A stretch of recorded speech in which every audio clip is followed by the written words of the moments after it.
Kaya pala ganito ang naging resulta ng kapalaran ko. Kasi alam ng Diyos na kaya ko. Sa edad kong to, napagod na akong magmadali.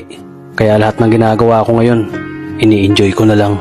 Siguro sa dami na rin ng aking pinagdaanan, napagtanto ko na ang buhay ay mas malawak at mas mahiwaga pa sa mga problemang dumarating sa buhay natin. Tumatanda na tayo, baka sa kakahabol natin sa masagana at maayos na buhay, ay hindi na natin nai-enjoy ang buhay. Baka nabubuhay na lang tayo dahil nape-pressure tayo sa sasabihin ng ibang tao. Marami na rin akong mga naging maling desisyon sa buhay, pero lahat yun nagsilbing aral sa akin at natuto ako sa mga pagkakamali ko. May mga taong sobra nating mamahalin at bibigyan ng halaga, pero ibabalik lang sa atin ay kabiguan at matinding trauma. Kaya wag nating lilingunin ng mga taong tulad nila dahil mas payapa kapag hindi ka na interesadong malaman pa kung ano pang balita sa kanila. At wag mong idepende ang sarili mo sa kahit kanino. Tandaan mo, kahit sarili mong anino, iiwan ka din nito kapag madilim na ang paligid mo.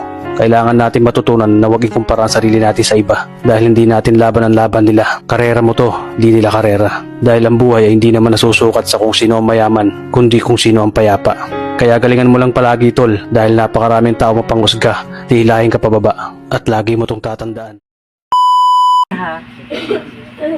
Ibig sabihin po nangangali lang sobrare. Opo, tapos ito, nakirot. Dito. Ay, may matigas po yan.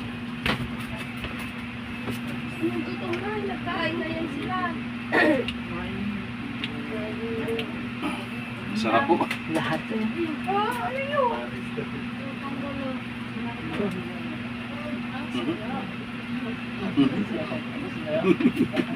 Malamig din, pero masarap. Willing ba kayo yung katulad na ginagawa ko kanina? Hindi naman kayo, ilan taon na ba kayo? 41. Ayos lang, bata pa. Hindi ba kayo huwag lang kayo mag-nervous ha? Ganito lang yung kanina. Ano tumama pre? Wala na limang iyo. Ano? 31.40. 31.35 tayo mo eh. Ayun. Hindi pa na ano, nalagutok na. Okay lang ano? 31, 35, 34 ano? Ha? 31.35 tayo mo. Ano ba tumama? 31.40. Oh, panggaras na buhay. Isa pa ang kulang yan, Laguna. Hindi iba. Yun, dun ka ngalay na ngalay, madam. Ang sarap. Di ka? Ang sarap ano? Wala, ayun. Hala. Hindi na nulit ang mga-ari. Hala. Yun lang pala yun. Aba, papunta sa Prusen yung madam. Oh. Baka naman maglaba ka pag-uwi. Hindi. Na-dryer ko na. Yung lagotok na yun, ang dami. Ang daming lagutok dito. Oh. Ewan ko. Ha? Napus ano? Ayos.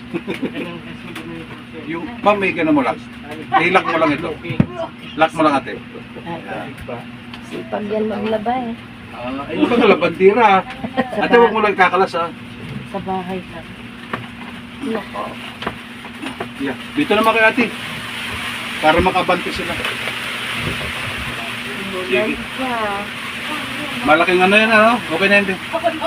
Hilot man, nabahala sa inyong katawan. Hilot man, garantisado yan. Hilot man, tunay na maaasahan. Hilot man, karating kung kailangan. Hilot man, nabahala sa inyong katawan. Hilot man, garantisado yan.